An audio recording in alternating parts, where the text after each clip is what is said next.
Today we're breaking down one of the most important crypto power struggles happening right now in the United States.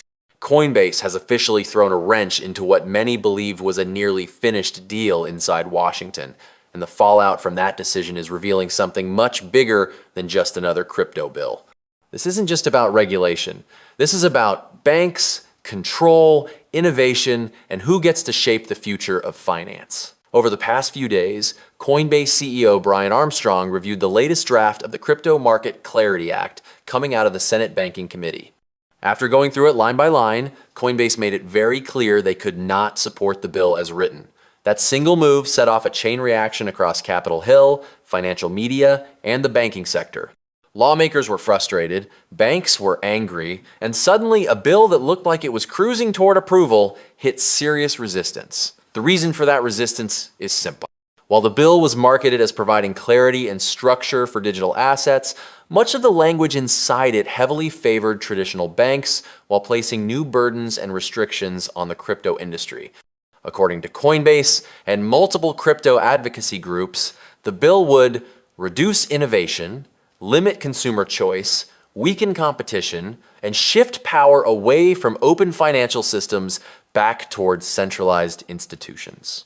One of the biggest concerns raised was around stablecoin rewards. The draft included provisions that could effectively eliminate rewards on stablecoins, something millions of users rely on to earn yield in an environment where affordability is already under pressure. For many people, stablecoin rewards are not speculation. They are a way to keep up with inflation and rising costs.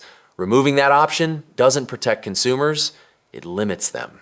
Another major issue was surveillance. The bill included language that critics argue would give the government broad access to users' financial data, especially in peer-to-peer transactions.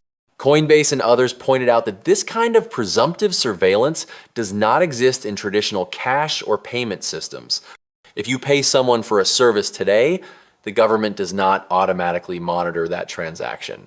Applying that standard only to crypto sets a dangerous precedent. There was also concern about regulatory imbalance. The draft risked weakening the authority of the CFTC and placing more control under the SEC, creating confusion and uncertainty for builders and investors. On top of that, some language appeared to limit the tokenization of equity markets, which could block one of the most promising innovations in modern finance. As soon as these details came out, the crypto community reacted fast. Organizations like the DeFi Education Fund broke down the bill and highlighted amendments, many associated with Senator Elizabeth Warren, that were seen as hostile to decentralized finance and financial freedom. What initially looked like a technical regulatory update quickly became a flashpoint for the entire industry. Mainstream media outlets like CNBC framed the situation differently. In their coverage, Coinbase was portrayed as pulling the rug at the last minute, disrupting progress just as lawmakers were close to a deal. But that framing misses the bigger picture. The real issue wasn't Coinbase changing its mind.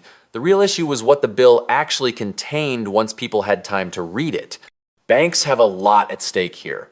Globally, banks manage over $100 trillion in deposits and earn massive interest revenue from that capital. Stablecoins, crypto payments, and decentralized finance directly challenge that model by offering alternatives that move faster, cost less, and give users more control.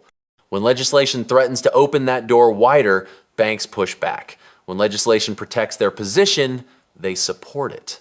That tension showed up clearly in the markets. In the days following the controversy, major bank stocks dropped sharply. JP Morgan, Bank of America, Citi, and Wells Fargo all took hits. While commentators tried to blame earnings or market conditions, the timing suggested something else. Investors realized banks might not get the regulatory handout they were expecting. Smart money, read the tea leaves and adjust it accordingly. Interestingly, when bank executives were asked directly about stablecoins and deposit outflows, they publicly downplayed the risk. They said they would be fine, competitive, and unaffected. But their lobbying efforts tell a different story. You don't spend hundreds of millions on influence if you aren't worried about losing ground. One of the most important points in this entire debate is power. Critics asked whether Coinbase has too much power in Washington. The answer is no. Coinbase is not powerful because of money or influence compared to banks. The banking lobby spends vastly more than the entire crypto industry combined. What Coinbase represents is something different. It represents a large, vocal, organized community. That community showed up fast. Through the Stand with Crypto campaign, over 250,000 Americans contacted their senators in just a few days. Emails, phone calls, and messages flooded congressional offices. That level of engagement made it clear this wasn't about one company protecting profits. This was about everyday users defending their ability to earn rewards, access financial tools, and participate in a more open system. Leaders across the crypto space echoed the same concerns. Brad Garlinghouse emphasized that clarity matters, but bad clarity is worse than none at all. Vlad Tenf pointed out that tokenized stocks are available in Europe, but not in the United States, highlighting how restrictive policies push innovation overseas. Others warned that if the US continues to let special interests slow progress, rival countries will gladly take the lead.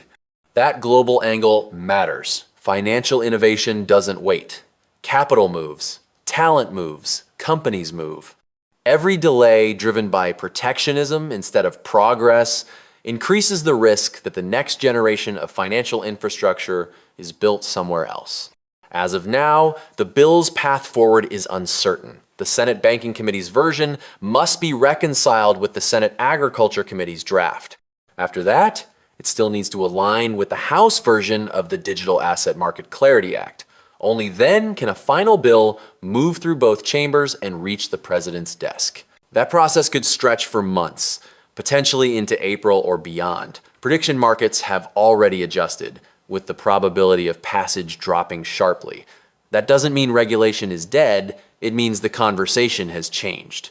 The industry has drawn a line and made it clear that regulation must protect innovation, not crush it. The key takeaway here is simple.